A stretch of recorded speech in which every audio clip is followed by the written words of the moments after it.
बिस्मिल्लाहिर्रहमानिर्रहीम। अस्सलाम वालेकुम नाजरीन, मेरा नाम है उस्मान फिरोज और आप देख रहे हैं सच क्या है। नाजरीन, आज का सच उन दो रियासतों की जंग के हवाले से है जिसके बारे में कहा जा रहा है कि वो वर्ल्ड वॉर 3 को जन्म देगी। बहुत से लोग अभी ये सवाल कर रहे हैं कि आखिर रूस और यूक्रेन का तनाज़ा है क्या? क्यों रूस ने यूक्रेन के ऊपर धावा बोल दिया है? और अब नाजरीन, अगर हमने इस तनाज़े को समझना है ना, तो हमें तारीख को खंगालना पड़ेगा। और इससे बढ़कर एक अलग बात बताऊंगा आपको कि ये सवाल बड़ा ज़रूरी है कि यूक्रेन में ऐसा है क्या कि पूरी दुनिया बिलखसूस यूरोप, अमेरिका इसके पीछे दीवाने हुए हों। ये सवाल बहुत अहम है जिसका जवाब जब हम आपको देंगे तो आप भी हैरान और शशदर रह जाएंगे। पहले नाजरीन ये जान लेते हैं कि माजी क्या कहता है। तो नाजरीन, ये जो रूस और यूक्रेन है, इसका जो तनाज़ा है, इसकी जड़ें जो है तकरीबन 100 साल पुरानी है। आज मगरिब के साथ मिलकर रूस को मुश्किल में डालता यूक्रेन 1920 से 1991 तक सोवियत यूनियन का हिस्सा रहा है। 90 की दिहाई में आके नाजरीन, ये सोवियत यूनियन का जब अरूज डगमगाने लगा तो यूक्रेन पहला मुल्क था जिसने 16 जुलाई 1990 को इस यूनियन से अलहदगी का ऐलान कर दिया। तकरीबन एक साल बाद 24 अगस्त 1991 को यूक्रेन ने खुद मुख्तारी और मुकम्मल आज़ादी का ऐलान भी कर दिया। अब नाजरीन, यूक्रेन ने आज़ादी तो हासिल कर ली, लेकिन अब प्रॉब्लम क्या था? प्रॉब्लम ये था कि वहाँ मौजूद जो 17% रूसियुल नस्ल आबादी थी और उनके समेत रूस के लिए नरम गोशा रखने वाले जो दीगर प्रेशर ग्रुप्स थे और मगरिब की हमायत करने वाले जो गिरोह थे, उनमें तनाज़ात का आगाज़ हो गया। इसी अरसे में रूस और अमेरिका के दरमियान आप जानते हैं कि सर्द जंग भी जारी थी। रूस को यूरोप में काबू करने के लिए अमेरिका ने नेटो के साथ मिलकर लिथुआनिया, पोलैंड और रोमानिया में फौज रख ली और हथियार नस्ब कर दिए। इनमें से 3 ममालिक की सरहदें यूक्रेन से जुड़ी हुई हैं। 2014 आने तक यूक्रेन की सरहद के साथ सिर्फ बेलारूस एक ऐसा मुल्क था जिसके ताल्लुकात रूस के साथ मिसाली थे। अब नाजरीन, 2014 तक आकर रूस और यूक्रेन के तनाज़ात अरूज पर पहुंच गए। उस वक्त यूक्रेन के सदर विक्टोरिया यानुकोविच थे जिनका झुकाव रूस की तरफ था। उन्होंने रूस की हिमायत हासिल करने के लिए यूरोपीय यूनियन से मुंसलिक होने का मुआहदा मुस्तरद कर दिया, जिसके बाद नाजरीन बड़े पैमाने पर एहतजाज शुरू हो गए। इस एहतजाजी लहर के नतीजे में विक्टोरिया यानुकोविच को इक़्तिदार छोड़ना पड़ा।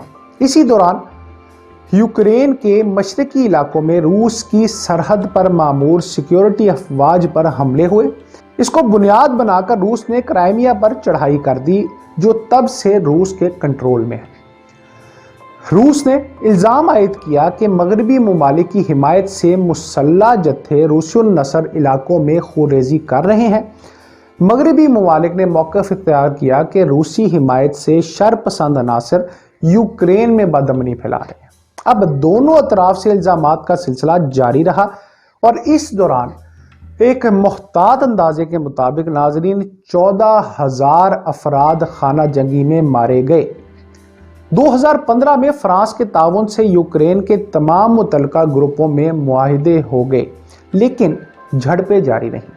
और ये झड़पें जो हैं वो नाजरीन 2021 के आखिर में शिद्दत इख्तियार कर गई और बिलाखिर रूस ने यूक्रेन पर हमला कर दिया। नाज़रीन, अब ये तो थी वो वजह जो हर जगह लिखी हुई है, मगर मफादात का वो चक्कर जिसे आप में से बहुत सारे लोग ला इल्म है, वो हैरान कर देने वाला है। तो आइए हम आपको बताते हैं कि आखिर यूक्रेन इतना अहम क्यों है। क्या है यूक्रेन के पास जो उसके पीछे रूस ऐसे दीवाना हुआ है, अमेरिका और यूरोप उसको बचाने के लिए आगे आए हैं।